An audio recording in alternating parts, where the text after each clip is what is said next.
Hey everybody, Adam Peterson with SDE, and we're doing our on-location learning today at a school library. And I'm super excited to talk with my friend Kelly, who's an amazing school librarian. And we're going to talk all about February being Library Lovers Month, the importance of a school library and librarian, and how she takes books in the library far beyond just checking out the books day in and day out. Listen up, she's got some great ideas.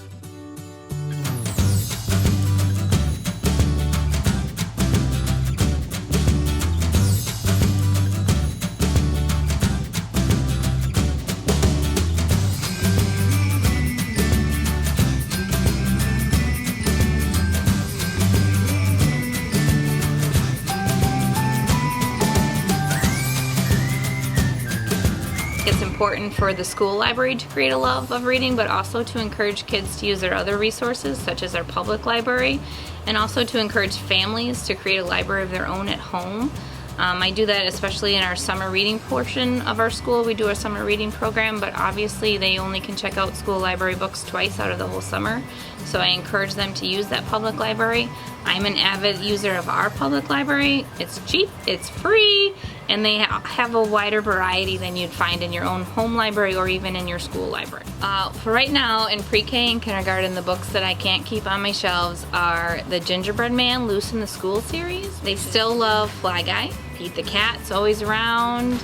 The Laura Numeroff books are always around, and of course our old pal Mo Willems. We're a K-8 school, so there's a lot of different books that go off the shelves. Of course, you're always going to have your old standbys of Diary of a Wimpy Kid, Captain Underpants. The newest rage is with our graphic novels, so all of the Raina Telgemeier series I cannot keep on my shelves. I literally have 6 copies of every one of her books, and they are never on my shelf.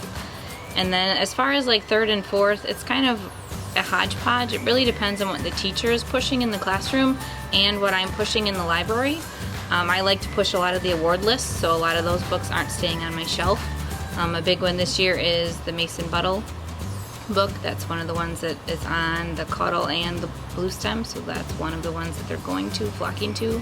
But I think it really is just what the teachers are emphasizing, and what I'm emphasizing is what they go to. So I'm going to show some books now that either I love to read to the kids or I tell the kids to read because I've read them. So Wonder I absolutely love. I love the storyline, and the kids seem to really enjoy it. Obviously it has a movie that they will watch eventually. Blended is one of Sharon Draper's new one, but it's an awesome story about diversity and culture, and I think that a lot of our students need to be exposed to that. This is the Gingerbread Man Loose at the Zoo. This is one of the ones that a lot of my littler kids love, and they're really cute and they rhyme. The crossover, I love Kwame Alexander. I pretty much book talk every single one of his books to my students, especially my boys, and I've even hooked some of my boys with this one. I love nonfiction and I love making it fun, so books like this help with that. So this is a World Book book, but it's nonfiction, but it's written at a lower level.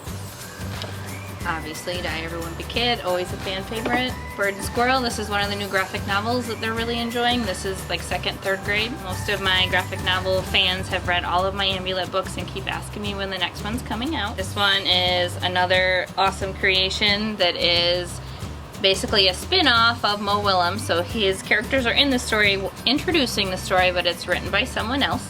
This is in a series. These are awesome books by Jason Reynolds. They're just really great books. There's a lot of diversity, a lot of exposure to different things, but they tell a nice story as well. And then another Mo Willems, one of his newer ones. These are literally all of my kids in kindergarten, 1st and 2nd. They still ask for these. They still want these. They're super cool. So in our school, I'm really lucky. I have a lot of flexibility in the library. So when my students come in for a lesson, we obviously read a book because I want to expose them to as much as I possibly can. So we read our story, but then I try and connect it to not just our standards, but also a life skill or a life lesson, or how that book might help them in their life, because I want them to really see that they don't need to stop reading when they stop going to school. Like, I'm an avid reader and I am always reading new things. I just feel like there's always going to be a time in their lives where they can turn to a book, and if I expose them to that, they're more likely to follow up with that. All right, there you go. That is how Kelly does it in her library. We want to know what you're doing to celebrate Library Lovers Month at your school library, or what your librarian is doing, and better yet, far beyond that, what's going on in your public library at your district. We'd love to hear. Share some things below in the comments, maybe some pictures, some videos, whatever it may be. Let us know how your school makes the library one of the best places to visit.